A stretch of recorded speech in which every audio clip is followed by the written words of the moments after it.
اخوكم ياسر الكهربائي. عندي فد ملاحظه بسيطه على هذا الجهاز. يعني البعض من الاخوه جاي يربطونه هذا سلكتر، يعني تحويل بين فيزات الوطنيه L1 L2 L3، بس هو الحقيقه ترى هو جهاز تحويل. راح ابين لك بين هو هذا يعني مو سلكتر. هسه على سبيل المثال لو اني جيت ربطت، الزم لي الكاميرا، لو على سبيل المثال جيت انا ربطت ال L1 و L2 و L3 وعندي هذا الخروج، حلو. هنا الفولتيه اني مسيتها على ال 180، وايضا هذه على ال 180، وهذه على ال 180. اقصد لك انخفاض الفولتيه على ال 180. وجت الكهرباء طبيعيه الدخول 220، وهذه ايضا 220، وهذه 220. اجت الكهرباء طبيعيه وجاي على ال L1 ومخرج هنا بصوره صحيحه. لو هاي الفولتيه هنا انخفضت وصارت مثلا 200 بقى على ال L1، حلو. انخفضت الفولتيه صارت 190 ايضا بقى على ال L1 لان اني مسيته على ال 180. زين انخفضت الفولتيه صارت 180، اني هنا مسيته على ال 180 ظل على ال L1. انخفضت الفولتيه صارت 179 مثلا، وانا هنا مسيته، سوى هنا فصل وحول على اليمين على ال L2، صح؟ لما حول على ال L2 ومنها طفى الفولتيه فصلها على ال 179، هنا الحمل راح من عنده، راح الفولتيه ظلت على ال 179، لا ارتفعت، يجوز احتمال صارت 184. لغى من ال L2 حول على ال L1 رجع، انخفضت الفولتيه رجعت 179 حول على من على ال L2. ايش راح يصير عندك؟ راح يصير التحويل بين ال L1 و L2 L1 L2، راح يصير ترافيك لايت. هاي الحاله تصير لما انخفاض بالفولتيه بين هذا وهذا وهذا، هاي يصير عندك التحويل اللحظي او التحويل الترافيك لايت بين قوسين. هذا الشيء يعني ما انصح بان انت تخليه هذا سلكتر اوتوماتيك فيزات الوطنيه، بقيه على التشنج اوفر، نصيحه لوجه الله. وارجع واقول ماكو احسن من السلكتر اليدوي، ويكون افضل تخليه السلكتر اليدوي فقط للاناره. بالاضافه هذا اقدر اسيته اذا لما نسوي جهاز تحويل، اقدر اسيته اخلي الفولتيه المنخفضه من ال100 الى ال190، زين. واقدر اخلي الفولتيه المرتفعه من ال220 الى ال280، والزمن اقدر تاخير التشغيل من 1 ثانيه الى 30 ثانيه. اكو شغله كلش مهمه بالجهاز التحويل اللي هي الحمايه، بس حمايه لا، لازم تختبر بسرعه الفصل. هسه انا راح اخليه اشغله شغله ثاني، اي عشتها.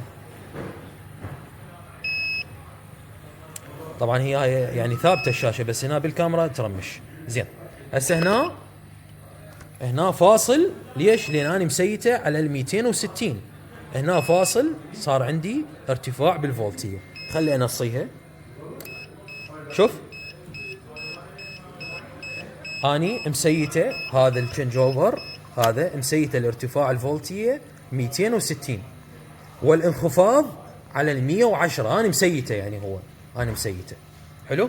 زين خلي هسه نختبر الارتفاع المفاجئ. هذا عندي فارياك وراح اسوي ارتفاع مفاجئ، هذا يعني كلش خطر الارتفاع المفاجئ. هسه حاليا مخرج كهرباء، حلو، راح اسوي ارتفاع مفاجئ. شفت شلون فصل؟ شفته؟ قد الفولتيه الارتفاع 328. زين خلي اقلل الفولتيه،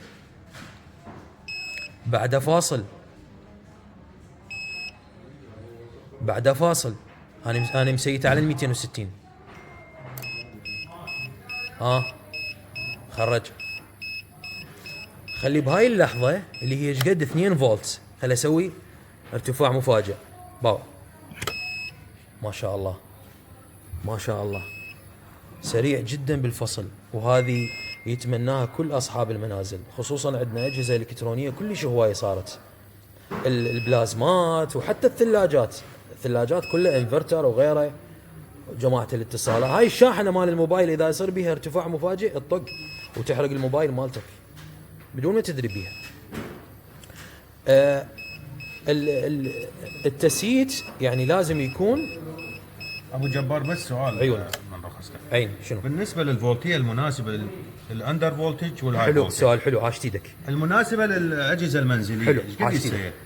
افضل فولتيه للفولتيه المنخفضه اللي هي سيتها على 160.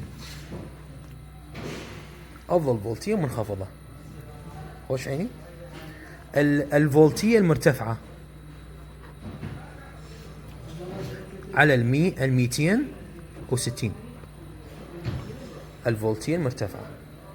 راح تسالني هنا، راح تقول لي ياسر انا هنا يعني افضل فولتيه هي 180، بس حسب حسابك ترى انت ساكن بالعراق، الفولتيه ما راح تستقر عندك على 180. والله ما عندنا كل مانع، تقدر تسيتها. يلا خل التسييت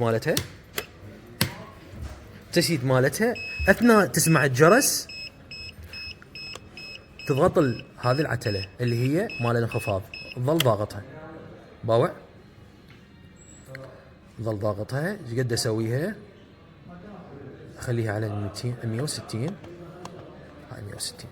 هسه اني سيتت هذا افضل فولتيه لتلائم العراق بين قوسين اللي هي 160. وارجع واقول لك ترى احنا ساكنين بالعراق، الفولتيه في الصيف راح تنخفض توصل ل 160، تقل جو ال 180 بهواي والله. واذا حتى يطمئن قلبي الفولتيه مال منزلك زين مرتبه بالوطنيه، خليها 180 تقدر تنزلها اثناء تشغل. هسه هذا طفى، لما تشغل تضغط هو الجرس موجود، تقدر تزود على راحتك. تمام عيني؟ هاي وش عيني؟ اقدر اتحكم بها براحتي. وارجع واقول هذا هو تشنج اوفر وليس سلكتر، وبينا على هذا الشيء. ونرجع ونقول يا ريت نربط سلكتر يدوي فقط للإنارة. صح احنا خطأنا بالبداية واني اولهم بنربط 3 سلكترات، بس خلينا نتعاون ايد واحدة ما تصفق. تحياتي اخوكم ياسر الكهربائي.